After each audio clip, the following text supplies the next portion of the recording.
Bueno, agradecemos como siempre al maestro Enrique Dussel, a nuestro querido Enrique.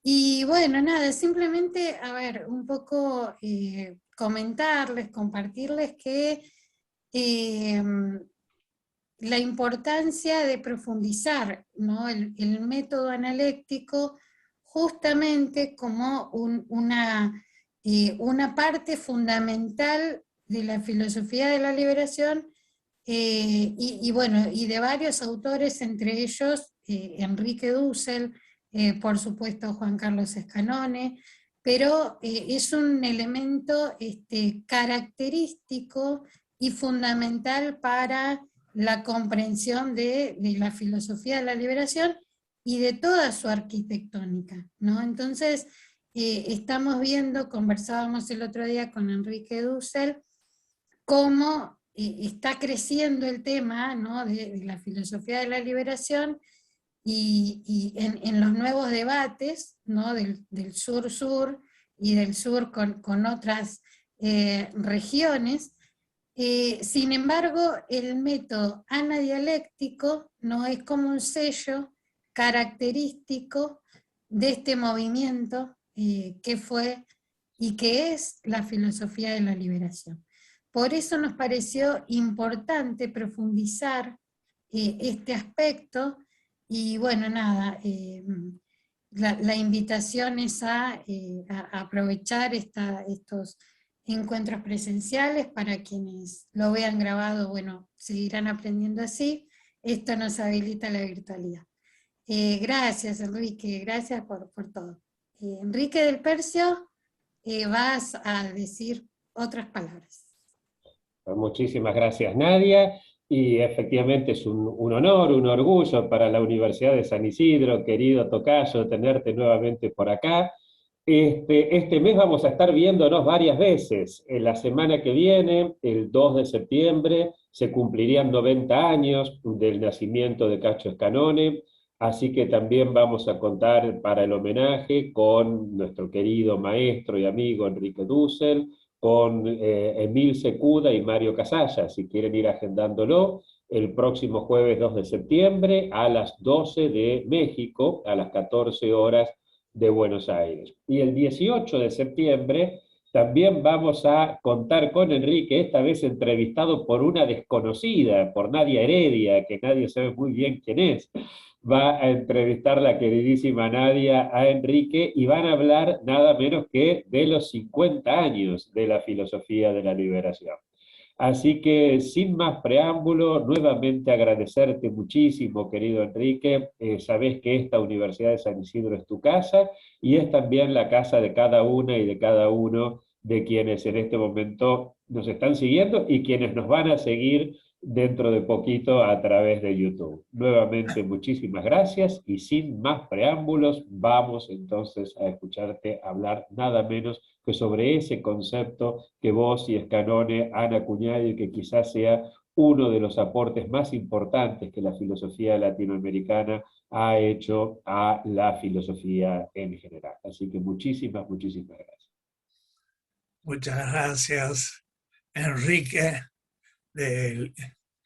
y muy contento de verlos, a Nadia, a ti, Enrique, y sobre todo de ese instituto que han tenido la creatividad de fundar, de Juan Carlos, que realmente es muy importante y es una referencia para todos nosotros.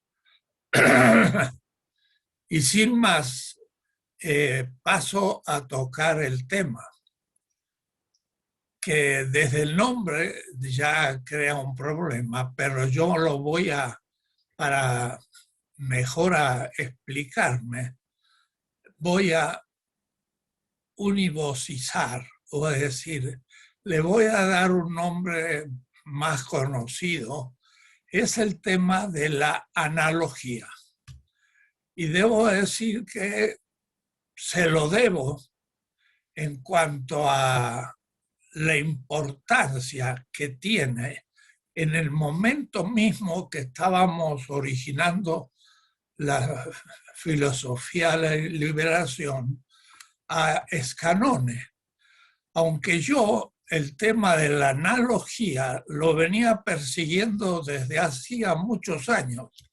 En España, cuando saqué la beca en el año 57, 59, ya empezamos a tener 50 años de haber presentado temas. Estuve en España, en Madrid, pero también para poder trabajar mejor los clásicos de la segunda escolástica, así denominado, me fui a Salamanca.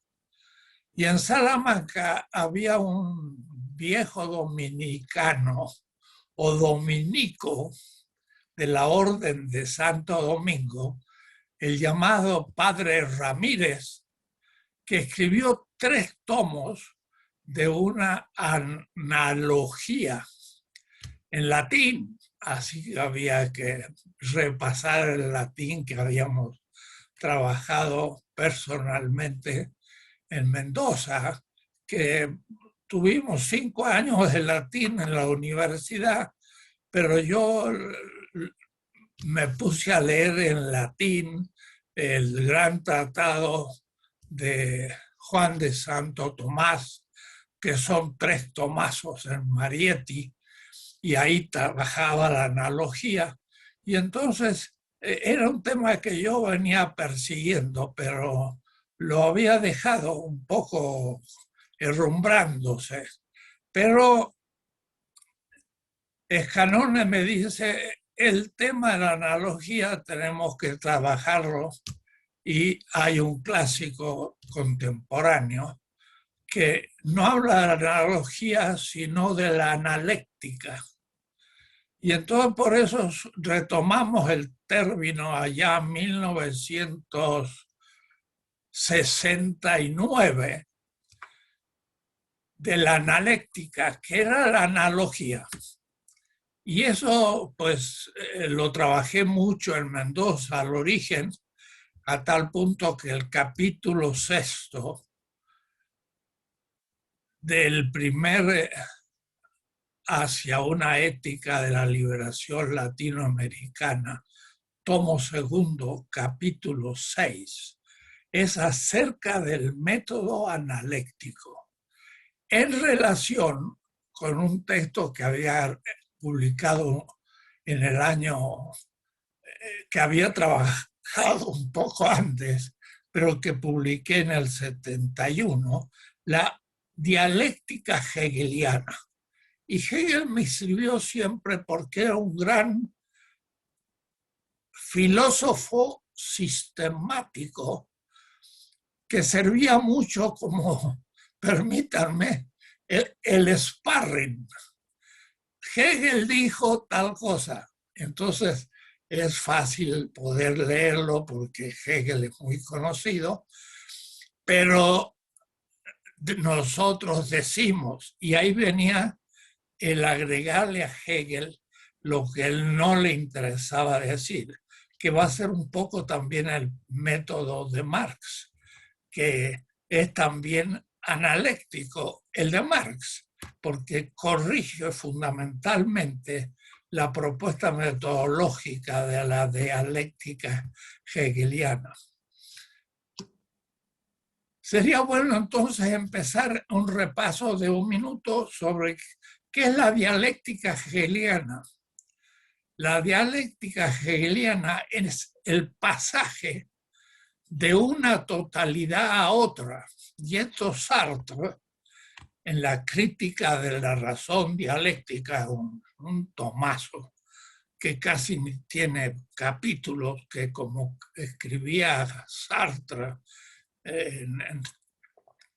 no distinguía parágrafos ni nada, sino que se mandaba páginas enteras, 50 páginas con el mismo título.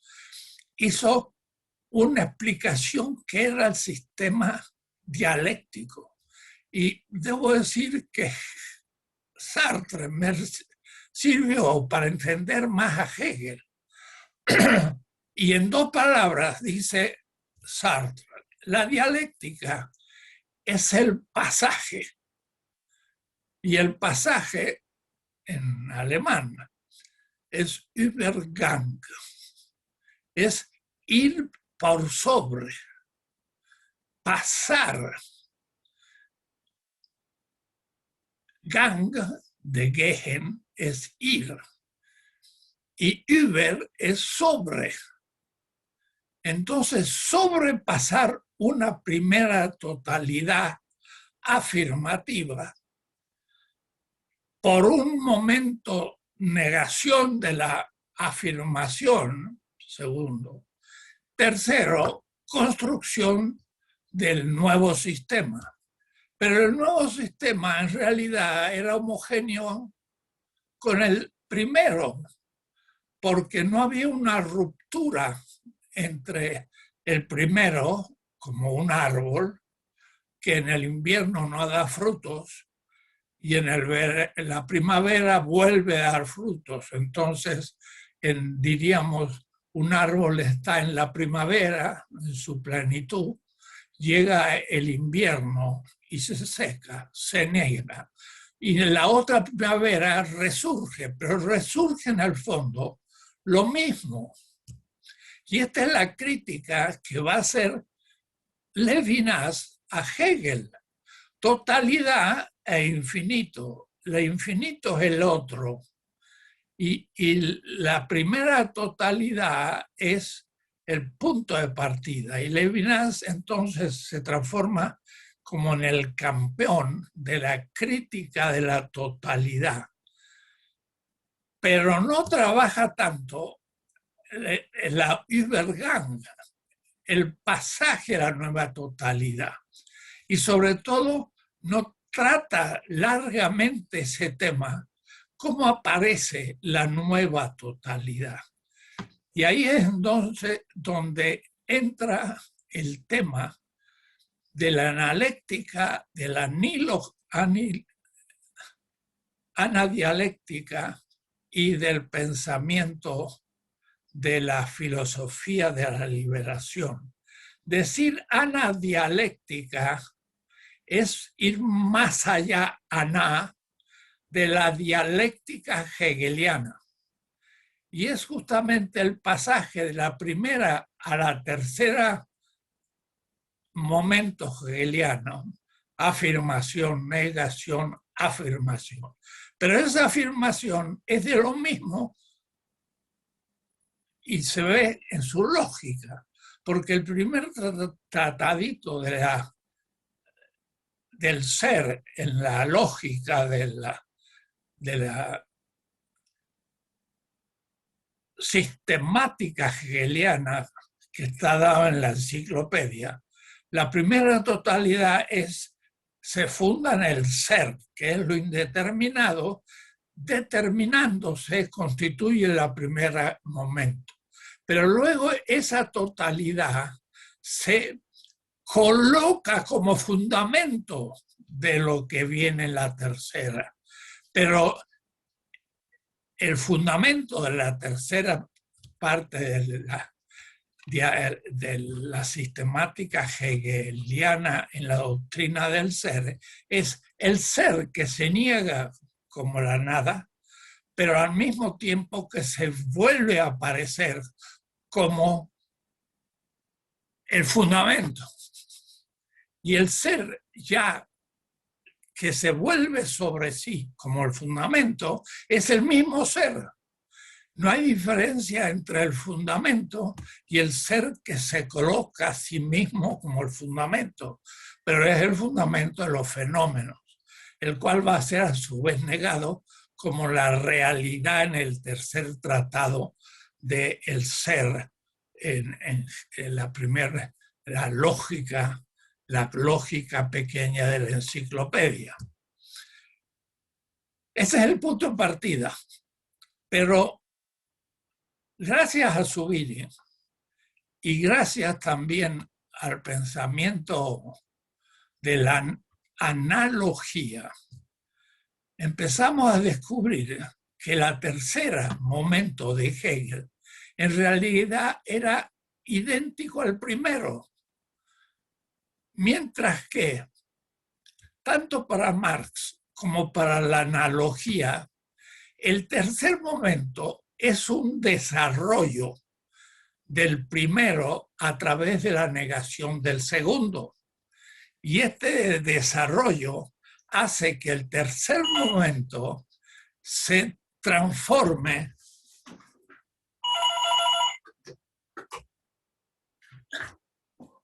no desconecté el teléfono, así que sonó. El tercer momento no va a ser homogéneo con el primero y el segundo, como lo es para Hegel. El ser se niega a sí mismo y se coloca como fundamento, pero en el fondo es el mismo ser. Mientras que tanto para Zubiri como lo había comenzado a descubrir en Levinas, la negación del primer momento se ve como la alteridad que niega la fetichización del primer momento. Y la alteridad viene a ser un elemento que está más allá del ser. Y esto lo toma, yo pienso, Levinas de Schelling, y se lo pregunté a él, y me miró sonriendo como diciendo, no quiero entrar en tema, pero va por ahí en la cuestión. Y entonces Levinas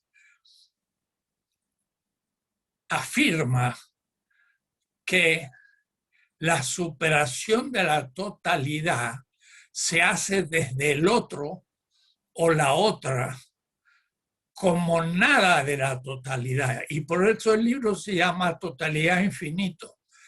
La totalidad se pone en cuestión desde el infinito de la alteridad del otro. Esto, Zubiri lo va a expresar en un lenguaje mucho más tradicional, con la ventaja de que habla en castellano y por lo tanto es una formulación muy bella en el castizo de los españoles.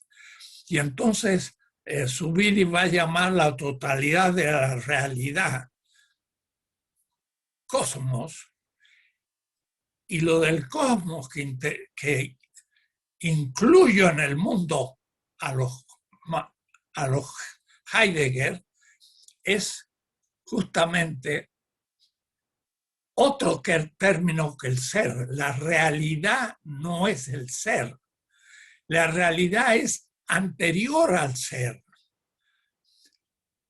Y esta anterioridad del ser puede, y lo hago coincidir, con la alteridad del otro que coexiste con el mundo en el sentido heideggeriano, pero el hijo tiene como anticipado a la madre y el padre a la exterioridad desde donde surge la totalidad. Quiere decir que la totalidad es negada por la alteridad en Levinas, pero por la realidad anterior al mundo, que es el cosmos como la omnitudo realitatis, la totalidad de lo real, que no es la totalidad del sentido del mundo. Zubiri también está debatiendo con Heidegger y Levinas está discutiendo con Heidegger, pero también con Hegel a través de Schelling, porque justamente la anterioridad de lo real de Zubiri es la anterioridad del otro para Levinas, desde donde surge el ser, pero el ser creado por la exterioridad que se manifiesta dentro del mundo como su origen. Es el concepto de creación, en hebreo, bara. Se crea el mundo de la nada, pero la nada es la alteridad, no es el mundo. ni es el ser, sino que es lo anterior al ser para Schelling, que a su vez crea el ser. Schelling eso es muy claro. El ser es creación desde una anterioridad del Señor del ser, de Herrn des Seins, lo dice en la filosofía de la revelación. Lo que se revela es el mundo, pero el revelador del mundo es anterior a la revelación. Y eso para Schelling es Hegel, es Dios. Dios es lo anterior a la existencia del mundo como creación. Está el concepto de creación de la nada. Para Hegel no hay creación de la nada. Llama creación a la determinación del ser. Suena un poco a panteísmo spinociano, Hegel. Mientras que Schelling en eso critica a su alumno, porque aunque era menor fue su maestro en Jena, y entonces en su clase de 1841, la filosofía de la revelación, no de la manifestación, de la revelación, muestra como Dios, otro que el mundo, es el origen del ser y del mundo, y es el origen de la palabra que se revela en el mundo.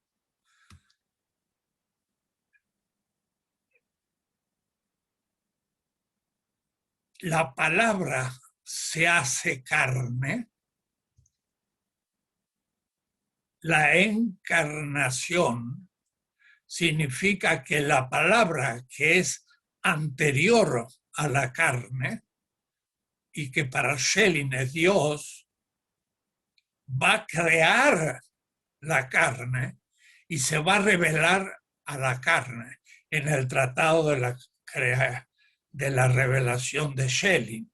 Y esto lo va a tomar Marx a pie juntilla con una precisión no advertida por los marxistas, incluyendo Engels, de que Marx habla de que el trabajo vivo crea el plusvalor desde la nada del capital y utiliza a Schelling,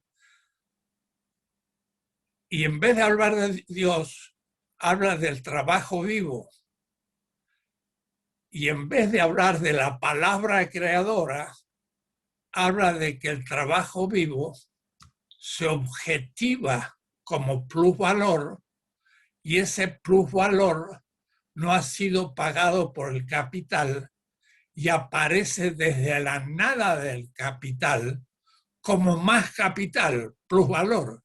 Y me di cuenta que Marx utilizaba a Schelling como Levinas utilizó a Schelling. Los dos eran metafísica de la creación de la nada, pero dando uno significación teológica Schelling, mientras que económica Marx, pero ambos podrían ser modificados en una filosofía de la liberación.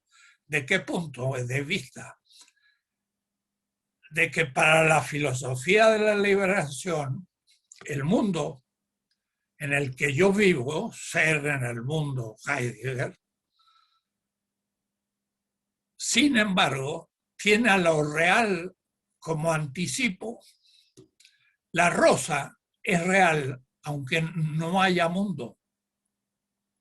O es decir, la rosa crecería y exhalaría el olor, aunque no hubiera surgido la especie humana. Y esa es el a priori y el de suyo de lo real. Pero una vez que existe el ser humano, que es fruto de lo real, somos una realidad, fruto de la naturaleza, incorporamos la rosa en el mundo y decimos entonces, qué rico olor, qué bella es la rosa, pero esa rosa la capto como ya de suyo, es decir, en la captación de la rosa no le estoy dando el ser, sino que su realidad depende cósmicamente de la rosa, que entrando al mundo tiene sentido, pero era real antes de tener sentido. Había en la exterioridad de la rosa un anticipo de lo que incorporado al mundo tiene sentido. Estoy hablando todo, como ustedes entienden, en estricto lenguaje schellingiano, hegeliano, heideggeriano, subiriano, filosofía de la liberación. De esa manera tenemos extremada precisión. Y entonces el ejemplo es el siguiente. Un árbol en la primavera dio fruto, era la totalidad primera afirmativa. En el invierno hubo una negación. Y para Hegel, en la otra primavera aparece de nuevo el fruto y como afirmación.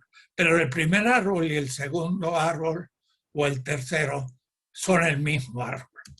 La diferencia con la analéctica es que en el primer primavera sale un fruto y el árbol en el invierno se niega a sí mismo.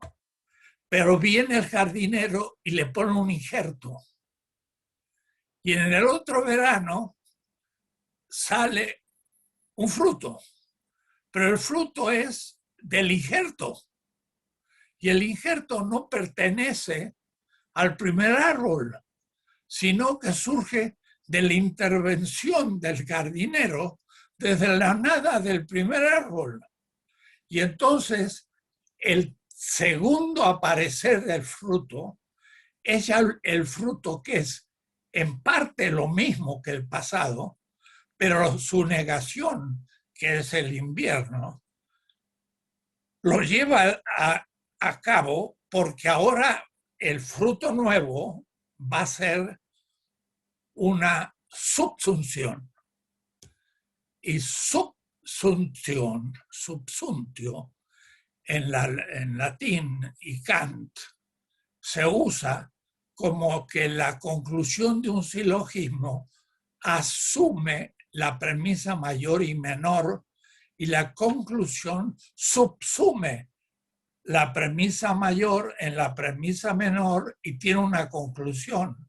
Pero la premisa menor viene de la nada, no es del mismo árbol.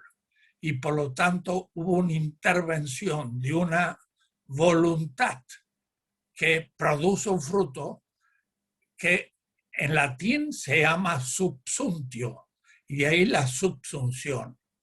Pero en alemán es la Aufhebung, la famosa Aufhebung de Hegel, pero que Hegel ha univocizado y no guardado la analogía, ya lo voy a explicar.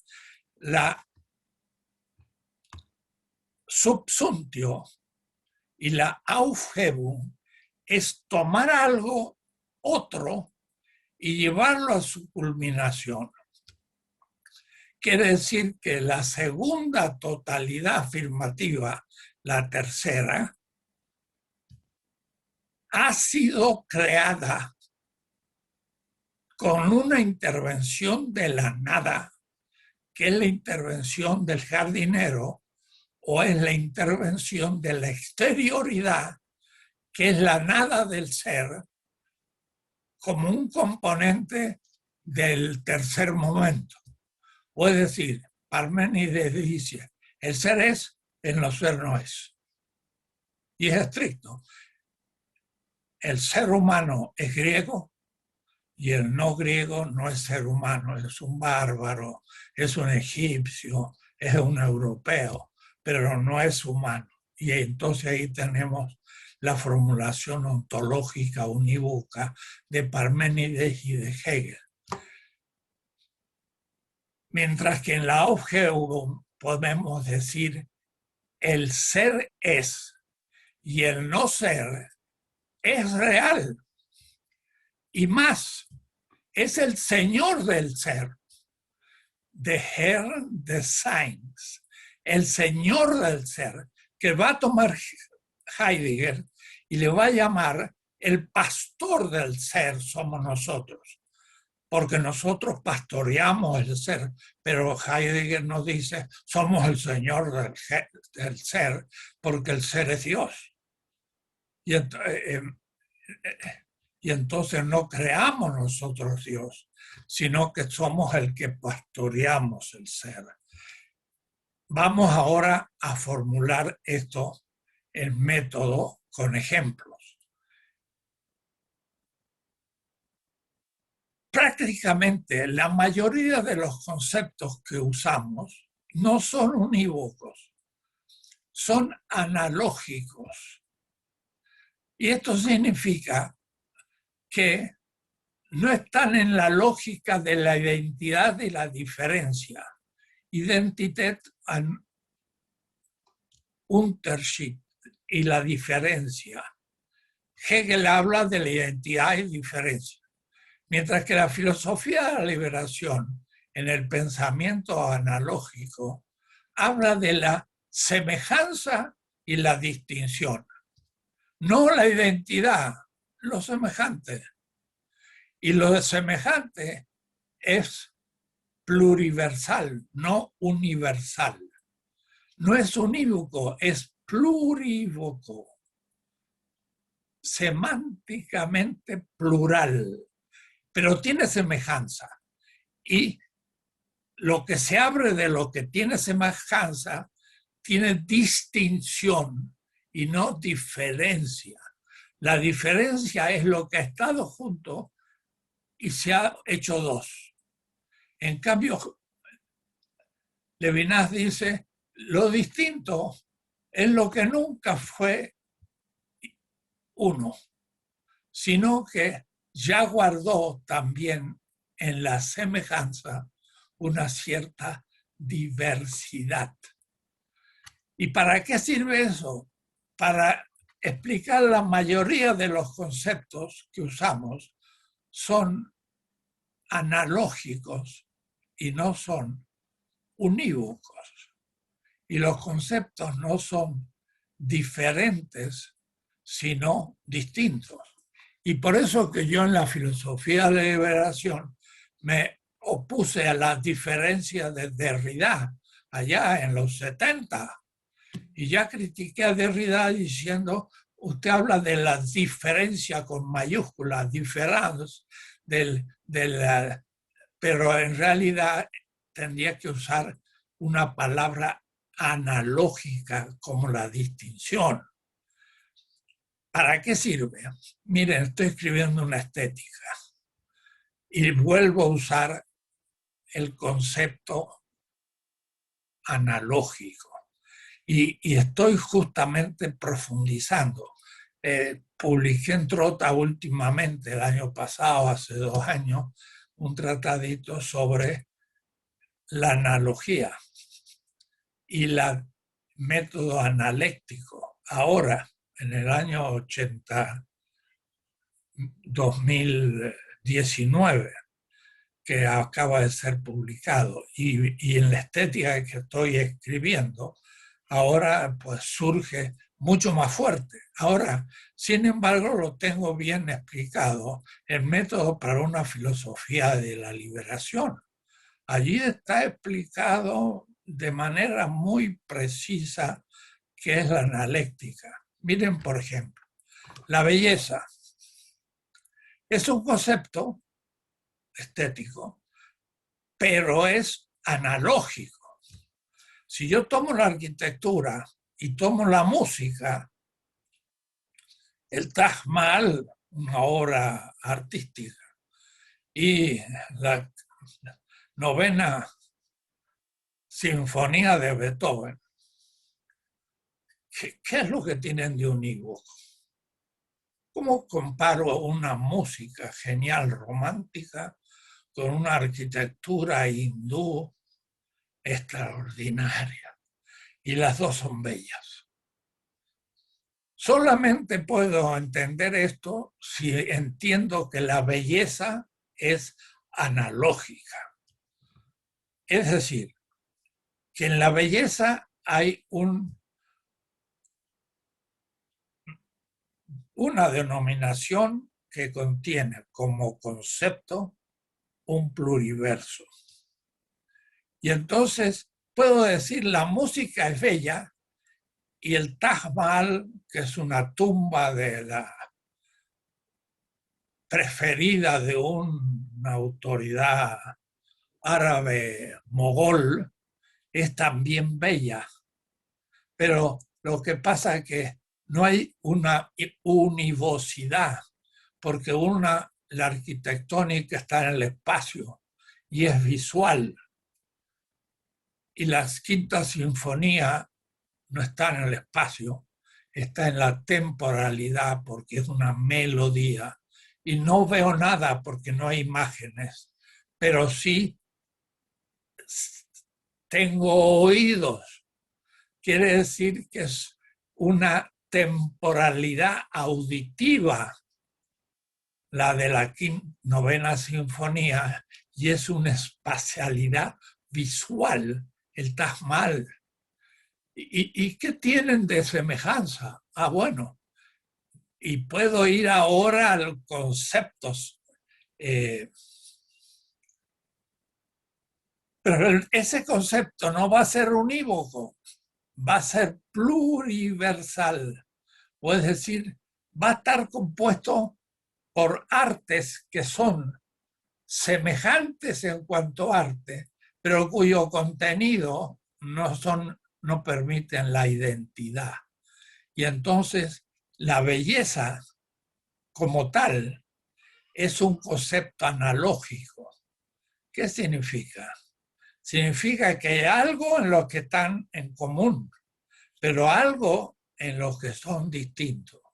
Y debo decirles que creo haber conseguido una definición en la filosofía de la liberación única en la historia de la estética hasta ahora, porque todas las definiciones, desde Platón, Aristóteles, Tomás de Aquino, con el esplendor de la forma, Kant, con teorías del gusto que no logra solucionar, y Heidegger, y partiendo de Hegel, pensando que la belleza es un trascendental de la verdad.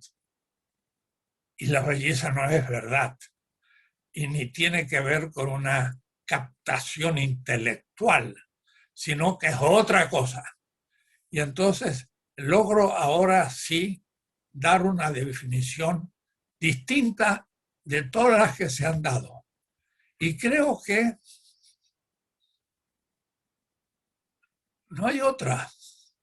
Mire, en México tenemos un gran esteta marxista, Sánchez Vázquez, que ha escrito mucho sobre estética. Pero cuando va a la definición de belleza, da todas las definiciones habidas y por haber, pero no se juega por ninguna, porque dice muy complejo y hay muchas, y entonces, y mi amigo Walter Miñolo, y cuando escuche esto vamos a entrar en diálogo seguro, tampoco dice, no, mira, la definición de belleza es imposible, además de inútil. Y yo digo, estamos buenos, no definimos la esencia de la estética, que es la belleza. Y ahí entonces se las explico rápidamente y les muestro lo que tiene de anadialéctico, porque ahí se ve el tema de la pluriversalidad en el concepto belleza. Miren cómo defino la belleza. La belleza es un término de una relación. No puedo hablar de que la belleza es algo objetivo, porque está determinado por una subjetividad. Porque la belleza se da no como algo dado, sino como un término de una relación. es como alguien me dice, ¿qué es la maternidad? Si usted quiere definir la maternidad solo desde la madre y no pone la hija o el hijo como el otro término, nunca va a explicar lo que es la maternidad. La maternidad es una mujer que tiene una hija y un hijo, puede ser. Si no tiene hijo ni hija, pues no es madre. Es una mujer, pero no es madre. Tener una vástago, mujer o varón, es ser madre. En el concepto de madre está la filiación, o es decir, el que tiene una hija. Es una relación dialéctica donde la definición de madre es incomprensible sin mostrar el otro término de la relación. Una relación tiene 4 componentes. Un término, la madre, el otro término, la hija, otro término, la relación, y otro término, la dirección de la relación. Maternidad es la relación de la hija, del padre, de la madre con la hija. La filiación, invierto, es la relación de la hija con la madre. Son 4 términos. Uno de ellos es la belleza, porque es una relación entre algo objetivo y algo subjetivo, que si lo separo, no entiendo ninguno de los dos. La belleza es la sustancia misma de la cosa real, subiri, en tanto que produce en un viviente, y si no hay vivientes no hay belleza, pero el vegetal es viviente, ya hay una primera belleza. Los animales ya tienen una estética plena y el ser humano la llega a su máximo. La realidad de la cosa, la flor, la rosa, es bella en tanto que es captada por la subjetividad del viviente, en tanto que está relacionado a la posibilidad de la vida en el viviente. Claro que se ve mejor en el gran ejemplo, que es el comer, que de paso, miren qué notable, es el analogado principal. No es la arquitectura, la obra de Picasso, la Quinta Sinfonía. El ejemplo de la estética es el comer. Toda la terminología en el comer no es metáfora, es real, es denominación. En todas las otras artes son metáforas. Me gusta el cuadro. Ah, ¿te lo comiste? ¿Por qué dices que te gusta? ¿Tienes acaso un órgano en tu cuerpo que gusta cuadros? No, yo tengo solamente un órgano en mi cuerpo que gusta ¿qué? La comida. ¿Y dónde se sitúa? En la papila gustativa. Y se llama gustativa. Miren, Shambury y todos los empiristas discutieron libros enteros sobre qué es el gusto, pero eran aristócratas y pensaban en el gran arte del teatro. No, no, no. Hay que ir a la cocina de la abuela para entender la estética. Y de paso, la filosofía de liberación tiene que descender al arte máximo, que es el popular cotidiano, y entre ellos al primera de las artes, el comer gastronómicamente producido.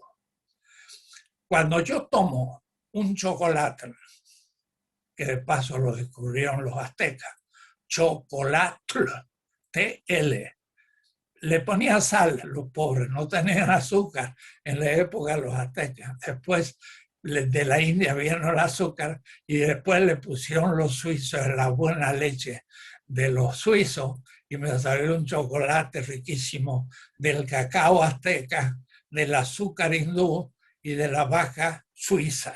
Y entonces es la que más me gusta. ¿Pero qué significa gustar? Significa que mis papilas gustativas prueban la sustancia, no el valor, la sustancia del chocolate y me gusta. ¿Por qué me gusta? Primero, porque tengo una captación emotiva que no es ni inteligencia ni voluntad, es otra capacidad superior que es la sensibilidad. No es la inteligencia y después los sentidos están ahí abajo, como lo cotidiano patológico para Kant. No, la sensibilidad emotiva es tan importante como la inteligencia y la voluntad. Si yo no quisiera, no me gustara hacer matemática, nunca me pondría a estudiar y no habría ciencia. Es porque me gusta que la hago. Es una facultad superior del ser humano, la emotividad. Ahí tengo que hacer una antropología nueva. Entonces, ¿por qué me gusta el chocolate? ¿Por qué vibra y me dice, oh, qué rico, qué es el chocolate? Y llegando a la noche, cuando tengo un poco de hambre, le digo a mi señora, dame un poquito de chocolate, me viene bien. O otros toman un cafecito. ¿Pero por qué les gusta? Porque me posibilita reponer materia y energía que mi vida gasta para vivir. Me gusta lo que me permite sobrevivir, o es decir, seguir viviendo. Algo tan simple como esto, porque la forma, el resplandor de la forma, pues, ¿por qué me gusta Tomás de Aquino? El esplendor de la forma. No veo por qué me gusta. En cambio entiendo por qué el chocolate me gusta, porque permite que siga viviendo. Todo lo que es captado como fuente de vida me gusta. Y lo que no, me disgusta. Eso es lo feo. Y eso tiene que ver con la afirmación de la vida. La filosofía de la liberación es una filosofía de la vida y de la sobrevida, de la supervida, de una vida más desarrollada o más creciente, que es la liberación justa. He definido qué es la belleza. La belleza es la sustancia misma de lo real, en tanto que la capto ligada a la posibilidad de una sobrevivencia o de un aumento de vivencia. De tal manera que algo que no sea vivo no descubre nada como bello en la naturaleza. Y todos los animales tienen en el sentido de la naturaleza, y no solo de la naturaleza. No tienen la aithesis, que es el gusto por la realidad, sino que aún hacen obras de arte. Miren los pájaros que hacen un nido colgante de una rama y que no se despedaza. Tienen que tener toda una capacidad arquitectónica, porque está pendiendo su nido con sus crías y con el peso y todo, y han tenido que proyectar una obra de arte, que ya es arquitectónica un buen nido. Claro que los animales tienen percepción de la belleza, en tanto que también para ellos se constituye ese nido como una dimensión de su vida y le permite sobrevivir, por ejemplo, tener crías.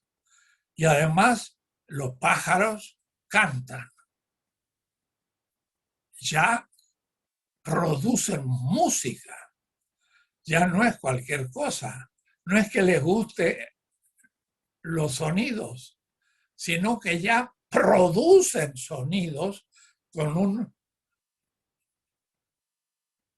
armonía. ¿Y ante quién cantan los pájaros? Son los machos ante la hembra, porque la hembra va a elegir el que canta mejor para aparearse. Y eso es en vista de la vida, tener una prole, una nueva generación que hace sobrevivir la especie. Katia Mandoki tiene todo un libro sobre la estética animal, fantástico, una argentina. Y podemos hacer una estética. Entonces, la belleza es objetiva no solo, porque si no hay vivientes que la capten como condición de su vida y le guste, no existe la belleza. Existe la realidad de la rosa, pero no la bella rosa que por su olor, su perfume, tiene unos 400 millones de años, justo cuando nacieron los insectos. La flor en el mundo vegetal nació al mismo tiempo que los insectos, hace 400 millones de años, porque los insectos iban a fecundar las plantas gracias a la belleza de su órgano sexual, que es la flor. Y por eso, si todo es verde, no veo nada. Pero si aparece una flor roja, la veo de lejos. Y entonces va un insecto, come el polen, pero lleva también en sus patas polen para otra flor y las fecunda. Quiere decir que el insecto capta la belleza de la flor porque come, y eso es una condición de su vida. Pero a su vez, la flor, gracias al insecto, fecundiza a las otras flores, que es una capacidad que tienen los insectos de manifestarse como bellos para las vegetales. Eso ya sería otro tema más fuerte, que sería cómo es que los vegetales van hacia el agua y hacia el sol, porque la luz del sol les permite hacer el proceso fotosintético, que es analógicamente bello. Y entonces ahí tenemos que entrar a otras cuestiones. Hay tantas áreas de belleza como vivientes hay y dimensiones de la vida hay. Y esto constituye lo real en tanto modos de belleza. Y entonces la belleza es un análogo porque puede ser constituido como bella de manera muy distinta cuando se expresa en la música, cuando se expresa en la arquitectura, cuando se expresa en la pintura, y estos entre ellos son distintos y no diferentes. Y ahí lo analéctico me permite justamente captar una cantidad de distinciones que un concepto unívoco no tiene, porque la belleza no es unívoca. Y esto es lo mismo si vamos a hablar ahora de las culturas. El concepto de cultura es analógico, no es unívoco. Y por eso entonces que tiene semejanza a las culturas. Pero cada una de ellas realiza de otra manera distinta la plenitud de una cultura. Y entonces lo que puede haber es el diálogo entre culturas, cada una de las cuales, siendo distintas, hace avanzar la cultura en la humanidad, pero no la misma cultura. Es decir, no una cultura unívoca que va a terminar hablando en inglés y teniendo como un clásico solo a Shakespeare y todo lo demás va a morir. ¿Qué ventaja? No, la cultura es pluriversal y Shakespeare está muy bien para los ingleses. Y pasará tiempo y seguirán habiendo muchas culturas, siglos y muchas lenguas, los cuales entrarán en diálogo y podrán aprender de las otras, pero nunca van a llegar a la unicidad. Porque si llegaran a la unicidad, en vez de crecer, habrían disminuido en riqueza, que justamente viene desde la analogía. Quiere decir que voy descubriendo que el concepto de analogía y analítico, en vez de perder fuerza a medida que avanzo, cada vez tiene más fuerza. Y entonces hay que pensar muchos conceptos que no son unívocos. Y el concepto unívoco es una abstracción que a veces impide afirmar la diversidad. Vean que no estoy diciendo ni la semejanza ni la identidad, sino la diversidad analógica de aquellos que cumplen con un concepto analógico.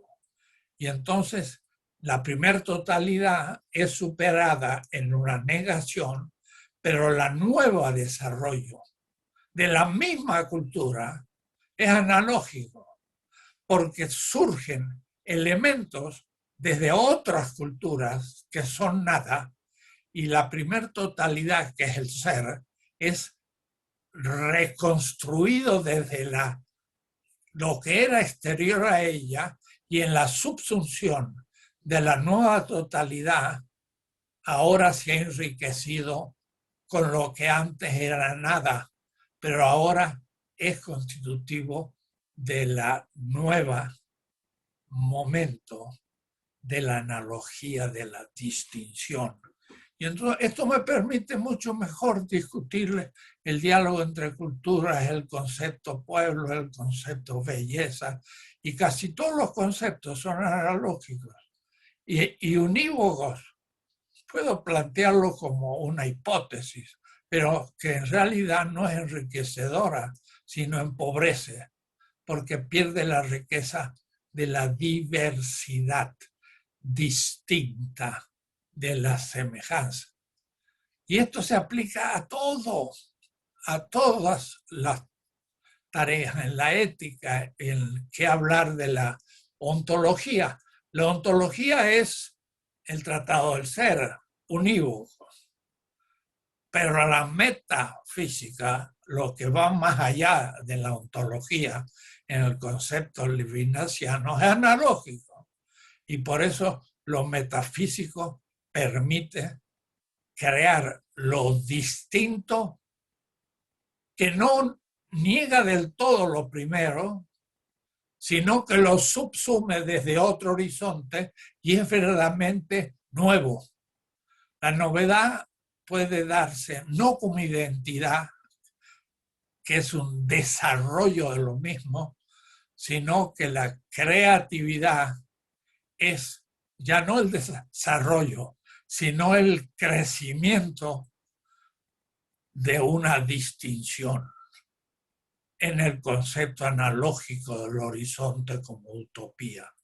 Me estoy expresando con precisión lógica que va más allá de el pensamiento de Carnap o de muchos otros analíticos que son univocistas y que pierden la riqueza, que no es el caso de Wittgenstein.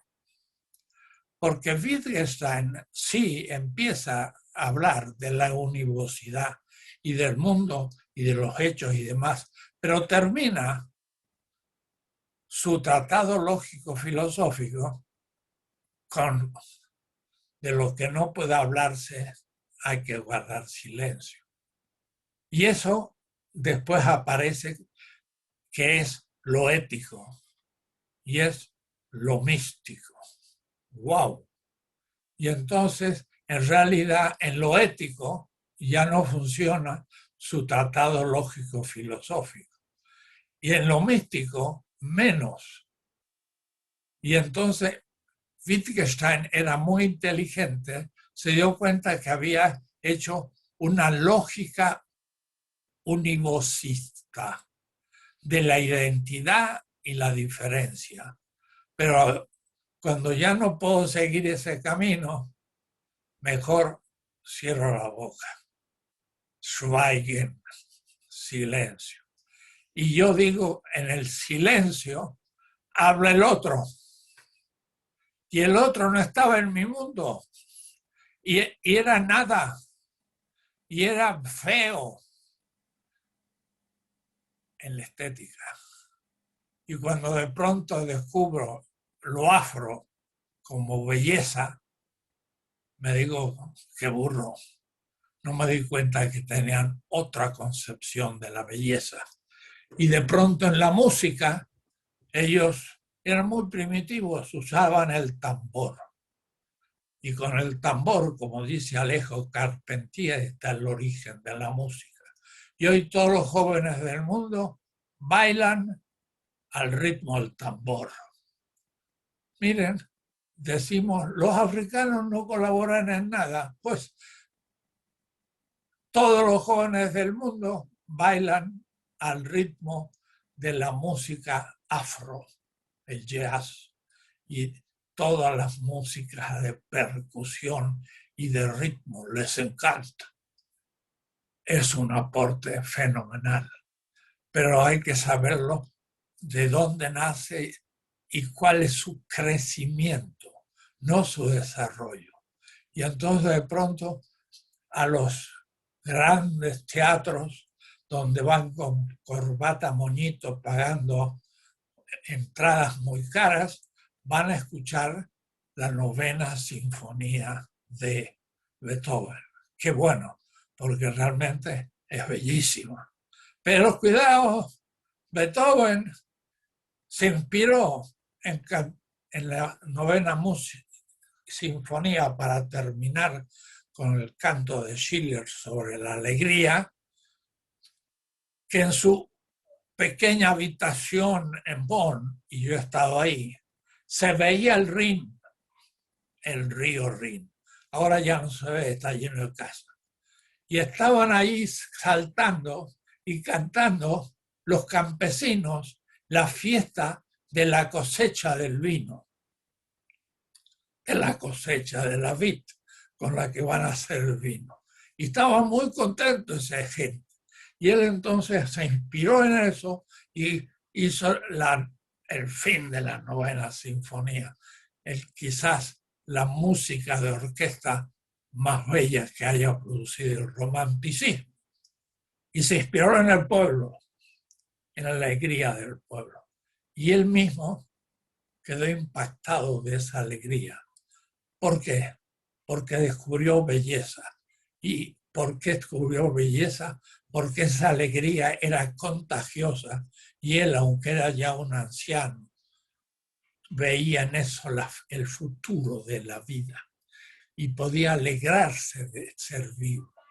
Y entonces por eso descubre la belleza. Cuando yo escucho las 9ª sinfonía, no pienso en la ópera, pienso en los campesinos cantando la fiesta de la vendimia. Que de paso, como vengo a Mendoza y hay vid, ahí también hay fiesta de la vendimia. Y cuando era chiquito iba a una fiesta enorme como el carnaval en Mendoza, era la fiesta de la vendimia. Y había concursos de cuáles eran las muchachas más bellas, en una posición masculinista, tóxica o machista, porque podrían poner al lado de una mujer bella o un varón bello y otros cumplimientos de la no solo sexualidad, sino de la concepción de la sexualidad. Pero esto para decir de que Beethoven se inspiró en la música del pueblo, donde surgen los genios. Y para Kant, los que dan las normas en la belleza son los genios. Pero los genios lo que hacen es expresar de una manera máxima la belleza de un pueblo, que está debajo del genio. Pero Kant era un individualista y no entendía lo popular y menos lo emotivo, que era para él lo patológico, que mejor no entrara ni en su ética. Lo único de emotivo que queda en Kant, en su ética, es el respeto por la ley. Algo más formal y menos estético no puede ser.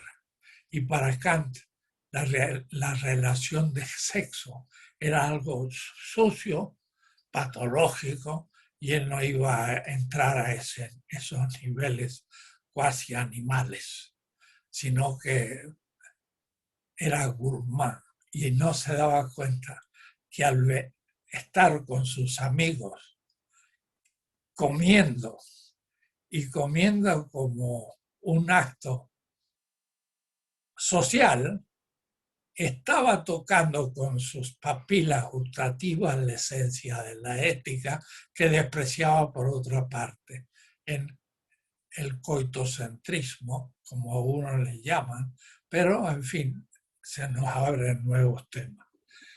Yo estoy hablando ya hace una hora y como les digo, va a salir una estética de la liberación que va a ser como la culminación de un sistema abierto en espiral de la filosofía de la liberación, porque me faltaba la estética, pero me faltaba porque yo teniendo 5 y 6 años, los domingos nos agarraba un tranvía y íbamos con los maestros de Bellas Artes a pintar un parque hermoso, General San Martín, cuando dibujábamos las montañas con acuarela. Yo empecé por el arte y quiero terminar descubriendo lo que dice Wittgenstein. Cuando ya las palabras no bastan, hay que guardar silencio. Pero eso es lo místico. Y lo místico es la contemplación gozosa de la realidad del cosmos en la noche que me alegra, porque vivo una convivialidad con esa realidad que es el origen también de mi vida, y es la mística.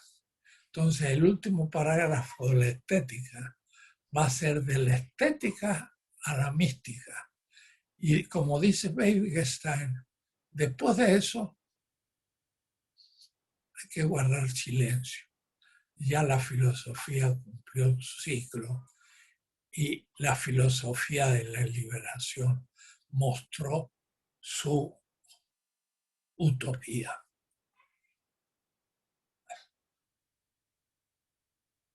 Y eso es el método analéctico, porque ese reino de la libertad de Schiller, del cual hablaba Marx, es también analógico, porque es pluriversal, no universal. No es unívoco, es análogo. La palabra a ustedes para destruir lo que he dicho. O hacer preguntas. O para aplaudir. Pueden abrir sus micrófonos. Bueno, gracias Enrique, un placer como siempre. Sí, para que no se haga muy largo, vamos a habilitar 2 o 3 preguntas, así también, nada, podéis intercambiar aquí con el público. Y hay una mano levantada.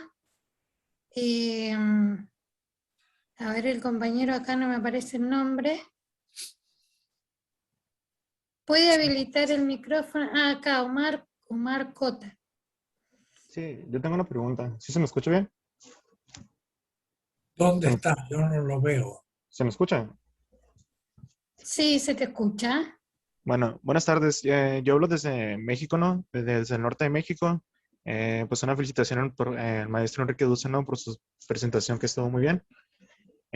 Bueno, mi pregunta va concisa, ¿no? Porque lo que se busca es ser concreto. Entonces, mi pregunta está en relación a la aportación que tuvo Emmanuel Levinas digamos que al método analítico, ¿no? En tanto que Levinas tenía esta cuestión que tiene que ver como la ética como filosofía primero, pues entendiendo esto como, como Levinas o cómo aportó Levinas al momento de hacer como un rompimiento de ese socialicismo hegeliano dentro de su dialéctica para de esta forma dar una interpelación a ese otro, pues. Entonces, digamos que si podría precisar un poco más sobre esta cuestión que tiene que ver con lo que aportó Levinas para usted, ¿no? O sea, como filósofo para constituir una metódica que es la analéctica, pues. Esa es mi pregunta. Sí, el primer libro grande, 1961, y yo hablando con Paul Ricoeur una vez, junto a mi amigo Yerbolino en París, le pregunté justamente si había tomado alguna inspiración en Schelling, y me dijo que sí, pero fue por otro lado la pregunta. Levinas en el primer libro se llama Totalidad e Infinito, ensayo sobre la exterioridad. En el título está todo el libro. Totalidad es el sistema 1, infinito es el otro, pero infinito no solo como lo infinito, Dios, sino como también lo indefinible. Y por eso ensayo sobre la exterioridad. Es totalidad y exterioridad, primer título. Y su segunda obra, que es tomar como ejemplo ético, porque la primera es una crítica a la totalidad, crítica a Hegel y a Heidegger, como judío que ha sufrido a los nazis en Europa. La segunda es más larga, pero más precisa. Mira, se llama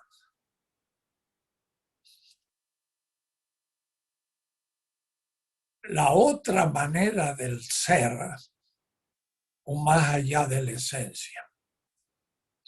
¿Qué es eso? ¿Qué es lo que es otro que el ser?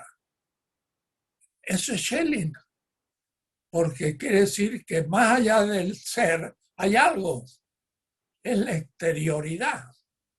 Pero entonces ya está dirigido contra Hegel. Y au-delà de l'essence, más allá de la esencia. ¿Qué es la esencia para Hegel? El ser que se pone como fundamento. Segunda parte de la doctrina del ser en Hegel, en la enciclopedia. Que el ser se ponga como fundamento es que todo lo que aparece está fundado en el ser, que es la primera parte del tratado de la lógica, el ser. Y el segundo tratado es el ser como fundamento, pero el ser. Y él dice, au-delà, más allá,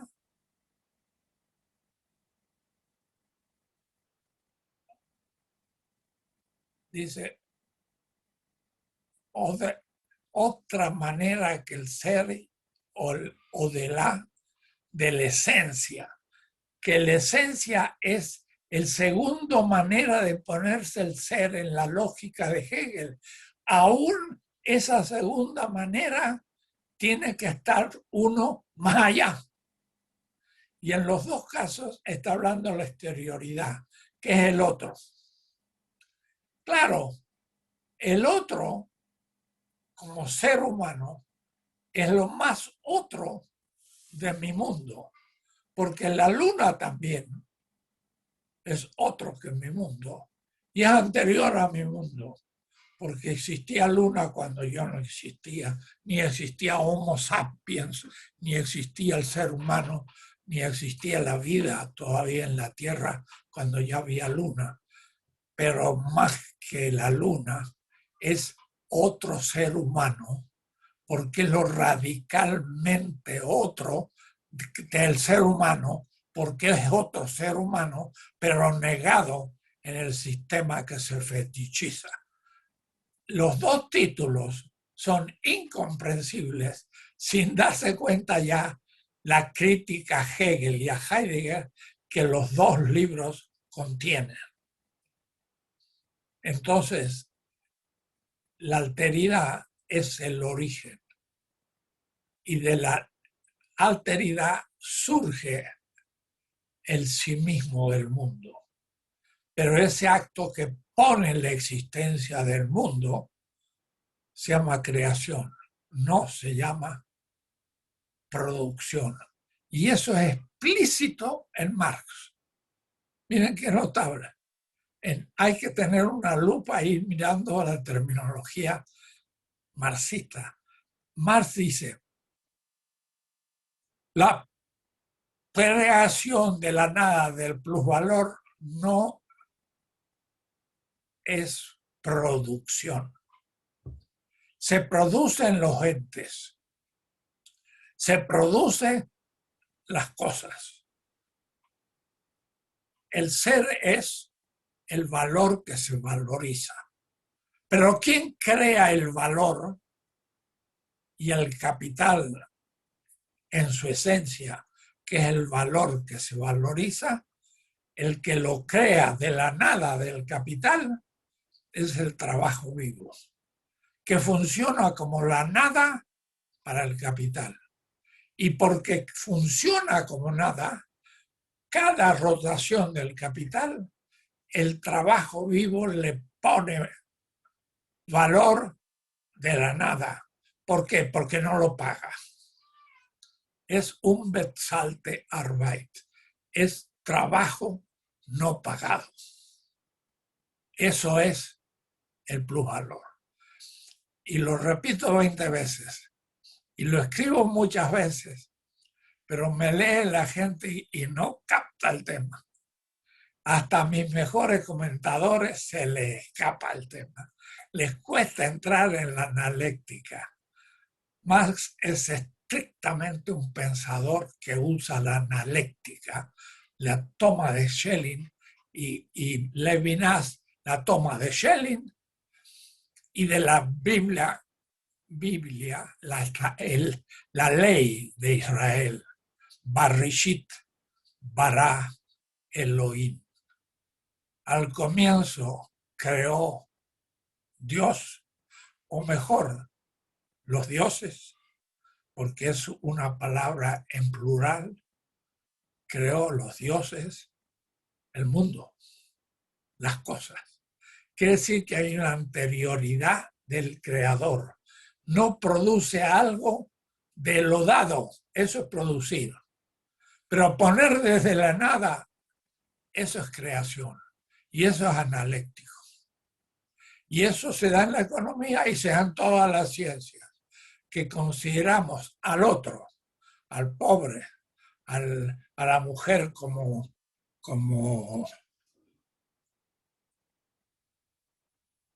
la mujer del otro, la viuda, el hijo del otro, el huérfano, y el pobre otro. Estos son las tres maneras de ser otro, que para la ontología es nada. Y desde ahí se crea la novedad. Es un pensamiento magnífico, crítico, más crítico que ninguno, porque A decir eso es decir la esencia de lo crítico. Lo crítico es poner en cuestión desde la nada, que es el otro, el sistema vigente. Y el sistema vigente, cuando se fetichiza el pueblo, que es el origen en la política de la soberanía del Estado, cuando la élite se fetichiza, el pueblo se va retirando como una exterioridad del fetichismo del Estado. Y entonces, de ser la potencia en lugar de la soberanía del pueblo, el pueblo se va ausentando del Estado que se fetichiza. Y entonces surge la hiperpotencia, que es la negación del orden que se ha desviado y se ha olvidado de cuál es su fuente, que es el pueblo. Y el pueblo entonces que creó el sistema lo destruye como hiperpotencia, pero entonces hay un crecimiento del pueblo que va creciendo como víctima y al fin crea también la conciencia, y cuando tiene plena conciencia de que ha sido alienado por su propia obra, sale de la nada y lo desarma como hiperpotencia, el cambio, la transformación.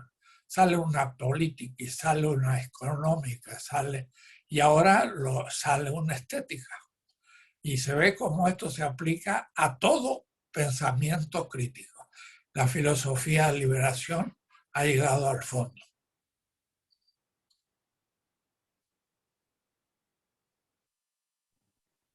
Esto no lo vio Levinas, sino el movimiento más abstracto y metafísico. No construyó una política, se quedó en el momento negativo, no creó una económica, se queda en el momento negativo, que significa el escepticismo con respecto a una verdad. Pero en política sería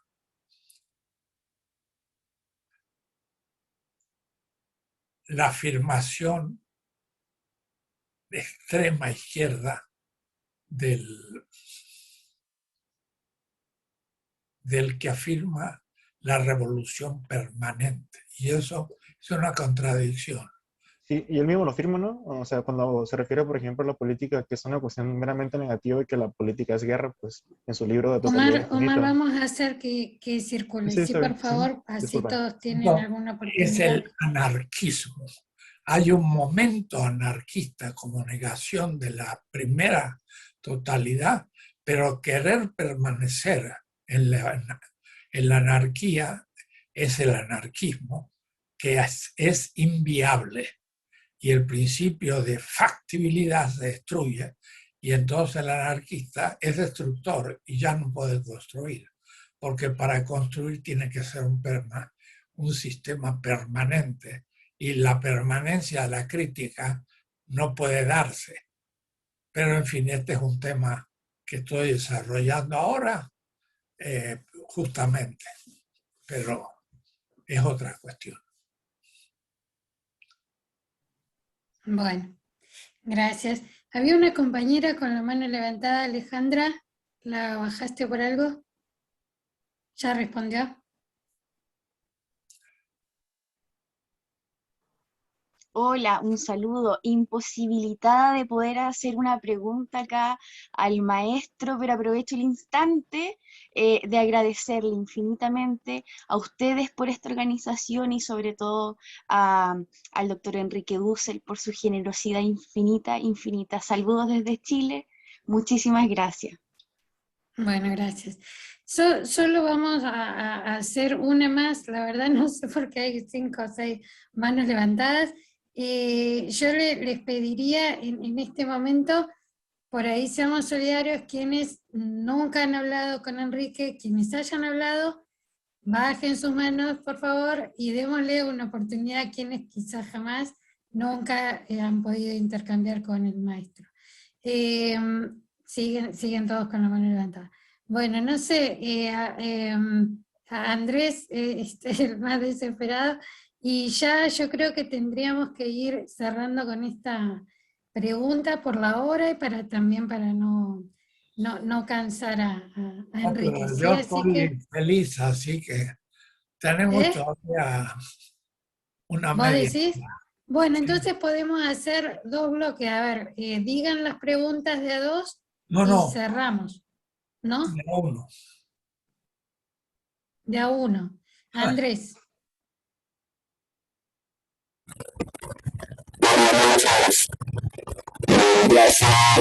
No se Perdón, escucha, no, no se no se escucha. escucha, Andrés.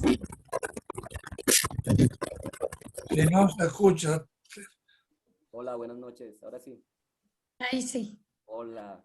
No, decía que un placer poder ser escuchados por todos ustedes y sobre todo por el profe Dussel. Siempre mi gran admiración de la persona que admiro más en este momento en términos intelectuales. Soy de Colombia, estoy estudiando últimos semestres de sociología y pues siempre he querido hacerle muchas preguntas al profesor y quisiera aprovechar para hacerle dos. Primero, pues agradecerle infinitamente por eso lo que usted siempre dice que nos ha ayudado a abrir el boquete a la totalidad y que por donde pasarán nuevas generaciones. Y pues yo creo que usted ya también está entrando y ojalá podamos entrar muchos más. Y mi pregunta es esta. Mi pregunta es esta. Usted normalmente dice que tenemos que entender la diferencia entre la ciencia positivista y la ciencia alemana, en el sentido de Hegel-Marx. Y por tanto, yo quería hacerle la pregunta, esa que siempre nos hacemos en las ciencias sociales, por ejemplo, y es, en la nueva filosofía, la filosofía de la liberación, ¿cómo debe valorar esa distinción o diferencia entre las ciencias naturales y exactas, por un lado, y las ciencias sociales y humanas por el otro? Porque a veces pareciera pues que entraran en ciertas contradicciones o unas valoraciones distintas. Quisiera saber su opinión. Y la otra pregunta que usted siempre la dice, pero quisiera ¿usted por qué dice que en Marx no hay un humanismo, sino una antropología? Muchas gracias. Profe, no le escucha. Tiene el micrófono cerrado, profe. Estás muteado, Enrique, tenés el micrófono cerrado. No sé si tal vez Nadia vos puedas habilitárselo. A ver, estoy viendo. Ahí está, ahí está. Ah, no, ahora no. Otra vez se le cerró. hay que tener el control. Ahora sí. Ahí Ahora estás, sí, ahora sí. Enrique, ya está, ya está. Ahora sí. Ya Sí, está. al fin hiciste 3 preguntas, pero no sé cuál responder. Házmela el sujeto, verbo, predicado. Dos preguntas. Una era, ¿cuál No, es? Una. Bueno, Una. De a listo. una por vez, ¿Cuál es la Andrés. diferencia? ¿Cuál debe ser la valoración que debemos hacer de las diferencias entre las ciencias sociales y humanas y las ciencias naturales y exactas? bueno, mira, eso me llevaría a una larga respuesta. Las ciencias que tú llamas naturales, no sé cuáles son, porque las ciencias humanas también podrían ser, somos parte de la naturaleza, porque está la evolución del ser humano. Hay muchas cosas que se dicen que no hay que admitir como tal. Las ciencias que tú llamas natural, tendríamos que ver cuáles son, pero se dice las ciencias son interpretativas y explicativas otras, pero son distinciones que no tienen sentido. Las Las ciencias naturales tienen un método de verificación por pruebas. Las ciencias humanas son ciencias interpretativas, hermenéuticas, pero pueden interpretar a las propias ciencias naturales, que suponen una cierta concepción del ser humano, la inteligencia, la ciencia misma, y entonces están atrapados dentro de una a priori que puede ser ingenuo, materialista en el sentido simplista y no propiamente científico. Es decir, no es una distinción que me interesa y que agrega mucha claridad. Hay que hablar más bien de que las ciencias son interpretación, en el caso de las ciencias humanas, pero las ciencias naturales también son interpretativas. Y desde la palabra natural, ¿qué significa natural? Natural sería algo anterior a la cultura, porque es lo natural, no modificado. Pero lo que pasa es que al hablar, ya es su hablar, es una construcción cultural. Y la ciencia es una construcción cultural. Quiere decir que la ciencia misma es un momento que ya no es natural, sino es producto de una cierta interpretación de la realidad. No agrega mucho eso, porque la fenomenología, por ejemplo, de un Merleau-Ponty, habla de la fenomenología de la percepción, y la percepción es el punto de partida de todas las ciencias, percibir, pero hay que explicar también qué significa percibir. Entonces, eso pues me llevaría mucho tiempo y no creo que llegáramos rápido a una conclusión. Lo dejo abierto. Muchas gracias.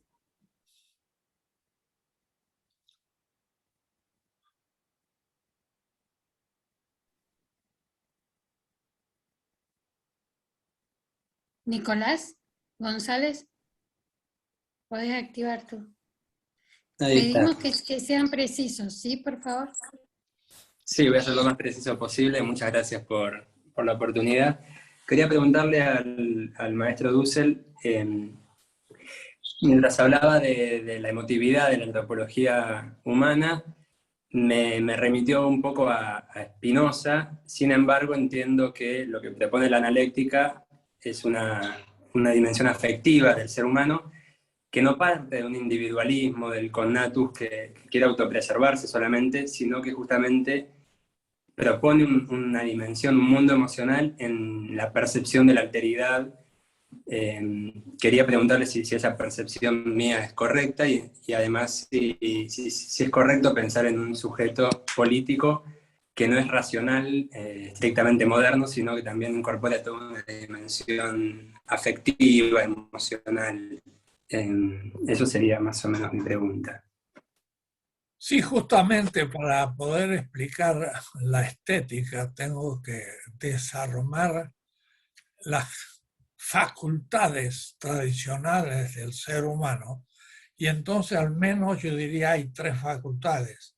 La inteligencia, por la que conocemos la realidad de las cosas; la voluntad, en que nos proponemos proyectos de existencia; y la emotividad, que justamente cobra en nuestro cuerpo un tono de justamente lo que se llama me gusta o me disgusta, la emotividad. Son tres, no dos. Claro, en la tradición se decía que los trascendentales son el ser, la voluntad, el ser, la belleza y la verdad. Pero no no es así, no es tan simple. No hay belleza sin vida, porque los seres que no son vivos no descubren la belleza. Quiere decir que surgió con la vida, y la vida hasta le podemos poner un número. Hace 4.500 millones de años aproximadamente existe la vida en la Tierra, pero era a nivel bacterial. Para que esa vida pudiese captar la realidad y gustarla, pues tenemos que pasar a hace pocos millones de años, y por supuesto sin vida no habría belleza. La verdad exige también un cerebro sumamente desarrollado para captar con mapas el conocimiento de las cosas. Si no había cerebro, pues no había verdad. La realidad se la confunde con el ser, pero realidad como tal existe solo para el ser humano, que descubre la cosa en tanto cosa anterior al conocimiento. Pero aún pensándola como el conocer, no habría tampoco descubrimiento de realidad sin el ser humano viviente. Por lo tanto, esos tres trascendentales, que es el ser, el bien y la belleza, hay que colocarlo en el tiempo, en el origen. Cuando no había vida, no había captación ni del ser, ni de la belleza, ni de la bondad, sino que van surgiendo en la realidad como capacidad del viviente.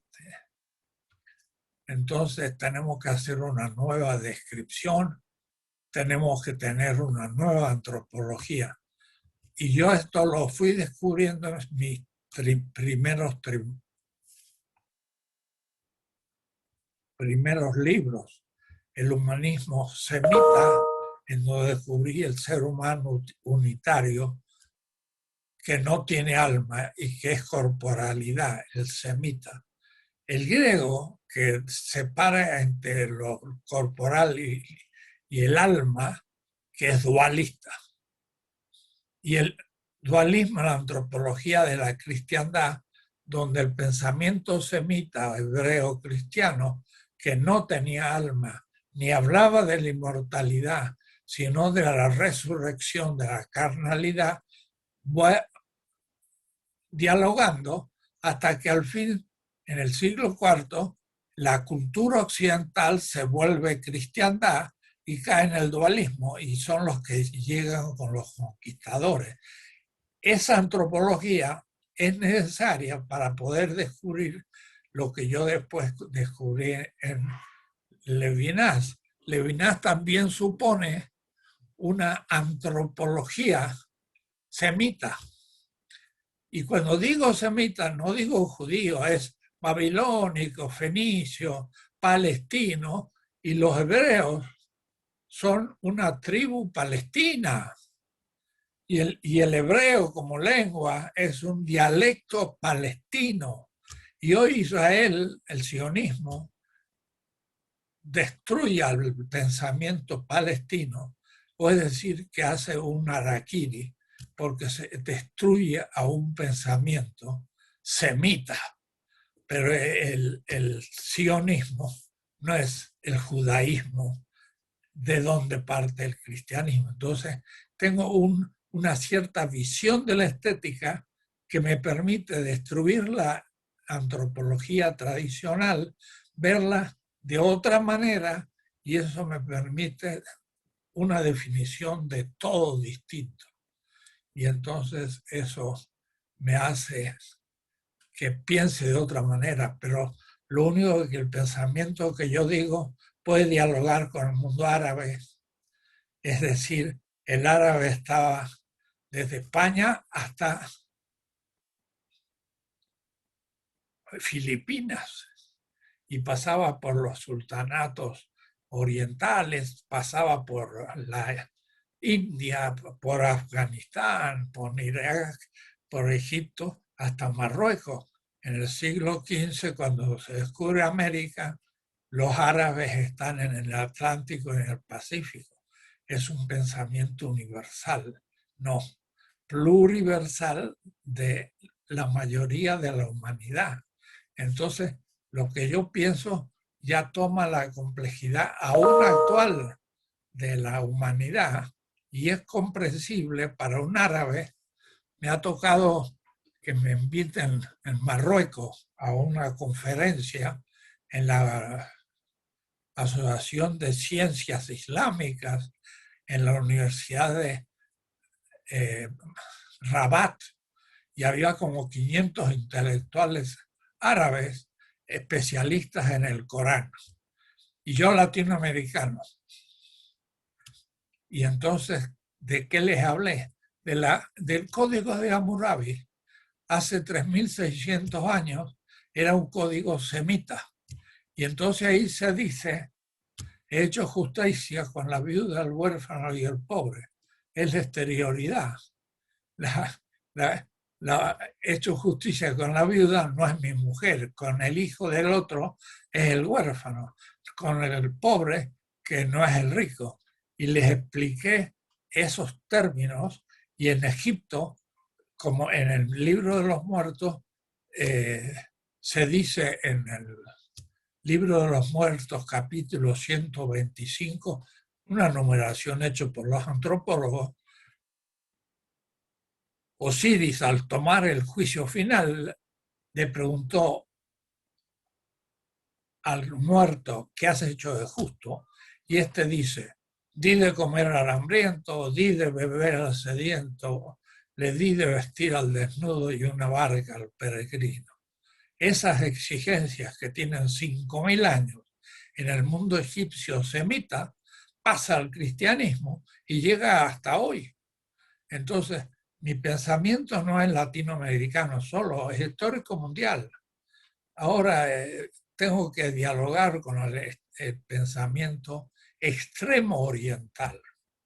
Y hay fantásticas vetas que hay que empezar a desarrollar. Los chinos tienen un cuadrado dividido 8 veces, que significa 64 cuadrados. Y eso es como el organigrama conceptual de la filosofía china desde el origen hasta hoy, hace ya casi 3.000 años.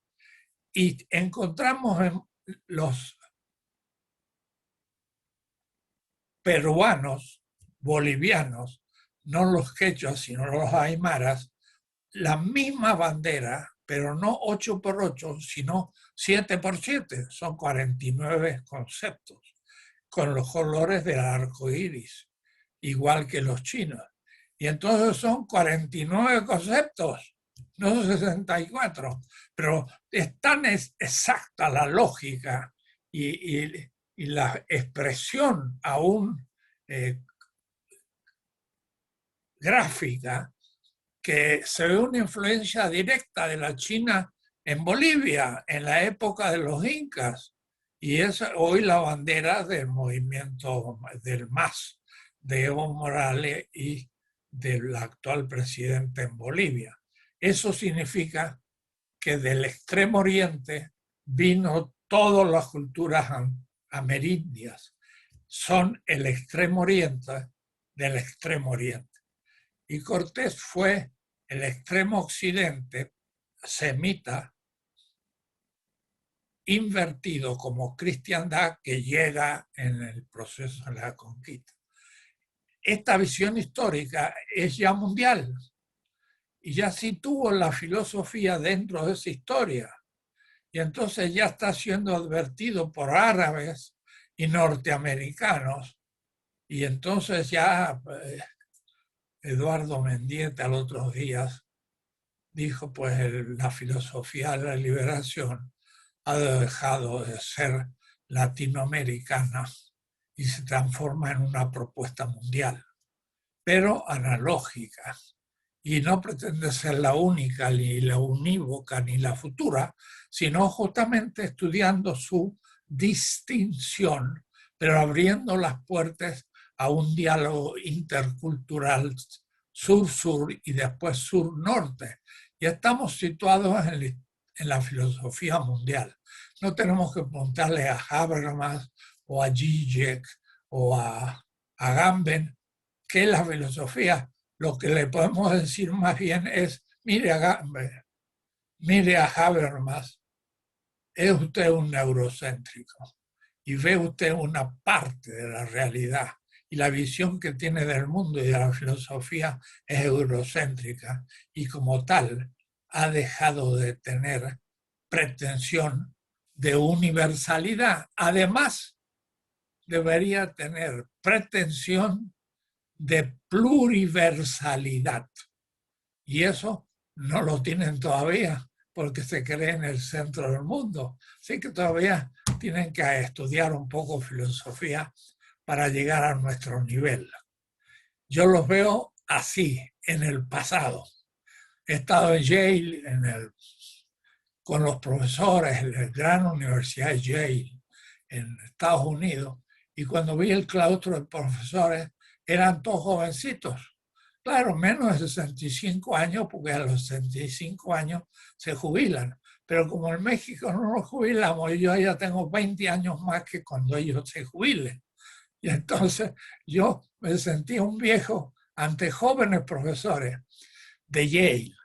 Y uno de ellos me dice, yo, profesor, cuando era alumno, ya leí su libro, La filosofía de la liberación. Y yo dije, bueno, es lógico, yo pertenezco a una generación más vieja que ustedes. Y por lo tanto me doy cuenta que ustedes son más jóvenes y todavía tienen ciertas limitaciones. Yale y Harvard y todos ellos están todavía en el eurocentrismo, que yo hace rato lo dije atrás. Nuestro pensar es más universal hoy que el europeo. Cuidado, me traicioné. Dije universal. El nuestro es más pluriversal que el europeo. Y cuando empiezan a descubrir el tema, miren la cosa. Ahora Zizek quiere producir un libro sobre filosofía de Latinoamérica y nos ha invitado a nosotros, de paso está aquí mi querida compañera, y le dije no voy a participar. Y le he escrito a un miembro del college de Zizek en Londres y le he dicho estoy en desacuerdo absoluto que Zizek se anime ahora a ponerse a la cabeza de la filosofía latinoamericana proponiendo a una mujer chilena joven que está muy honrada de escribir con Zizek, que significa que todavía no salió del eurocentrismo. Y le dije, Zizek no tiene derecho a escribir sobre América Latina porque no ha superado el eurocentrismo. Y me dijo el colega del colegio el college en Londres, yo estoy de acuerdo contigo, pero no sé si lo voy a convencer de que no escribe ese libro. Si escribió ese libro, Zizek, con colaboraciones latinoamericanas, lo siento, pero mi reacción va a ser inmediata. Se ve que Zizek no tiene temas que elige los latinoamericanos que empiezan a aparecer en el pensamiento europeo con novedad y él se está montando en el caballo del pensamiento latinoamericano como mercado para estar al día. Miren qué interesante. Publicar sobre América Latina en filosofía para estar en la última moda. Esto se está invirtiendo. Ahora estar en la moda es repitiendo lo que nosotros pobres provincianos hemos lentamente pensado, pero habiendo recibido bombas en nuestra casa, habiéndosenos echado de nuestra patria y estando en el exilio, porque lo hemos sufrido el pensar desde América Latina. Y ahora viene un eurocéntrico a ponerse a la cabeza de la filosofía latinoamericana. Una vergüenza, no acepto, no tiene derecho a escribir sobre América Latina.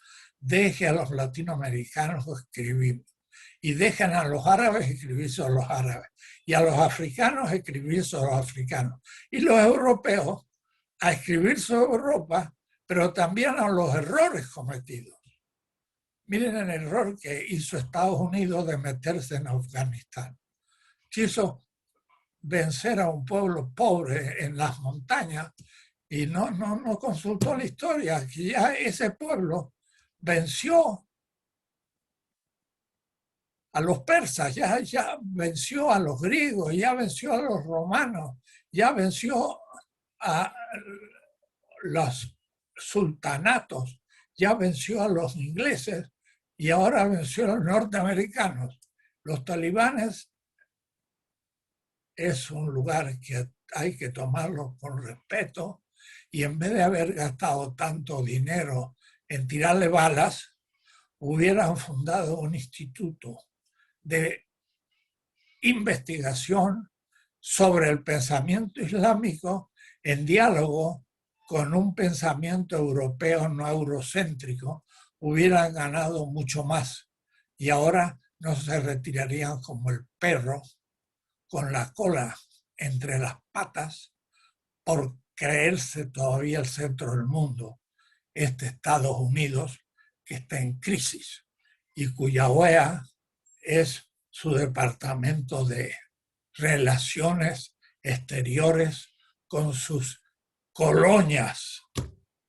No, hay que poner el nombre en su nombre y tener la dignidad de decir, le agradezco que usted estudie el pensamiento latinoamericano, pero antes haga una crítica del pensamiento eurocéntrico, que usted mismo, señor Zizek, ha expresado hasta hace 3 años y ahora se está convirtiendo porque parece que no hay mercado para los temas que usted trata. Miren qué manera de hablar tengo, pero ya ahora ya no nos tiene que faltar el respeto. Bueno, bueno, bueno, Enrique me había dicho que no diga nada. Contaste todo ahí. Bueno, si les parece, si te parece, Enrique, también tendríamos que ir terminando por la hora, habíamos dicho 2 horas, así que pedimos disculpas a quienes no ingresaron sus preguntas, pero bueno, 2 horas está más que bien de compartir este espacio entre todos, así que bueno, nada, agradecerles. Bueno, no sé si Enrique, cualquiera de los dos, Enrique, quiere decir algo. No sé, ahí estaba el compañero. Yo quería usar discipularmente las 2 horas, pero no llevarme tiempo a mi casa, sino usarlo, pero ya creo que lo hemos usado. Lo demás está escrito, así que pueden ver mi página, la conocerán, Enrique Dussel, todo seguido, minúscula.com. Y ahí están todas mis obras y las pueden bajar gratis, digo yo, y con pataleo de los editores, porque por ahí me dicen, ¿cómo me estás abriendo los libros gratis a la gente? Y entonces, ¿qué hago yo con tus libros? Lo siento, pero yo he escrito para ser leído, no para ser vendido. Muchísimas gracias, querido Enrique. Muchísimas gracias a todos, a todas, a todos. Cómo se pasaron las 2 horas es increíble, realmente. Si nadie no decía que ya había pasado 2 horas, creo que ninguno de nosotros se estaba dando cuenta. Así que bueno, muchísimas gracias nuevamente. Nos estamos viendo entonces el martes que viene. Muy bien. Gracias. Bueno. Chao, Enrique. Y felicitaciones, Enrique Tocayo, por esa colección de libros que estás produciendo y quiero enviarte algunas tesis en esa línea de Omar. Pero cómo no, cómo no. Va a tenemos ser muy bien recibido. Y nosotros sí publicamos en acceso abierto, libre y gratuito para que todo el mundo pueda entrar sin ningún tipo de problemas. En Editorial Poliedro pueden entrar y desde ya es la editorial de ustedes. Muy bien. Gracias, nos vemos. Chao, chao.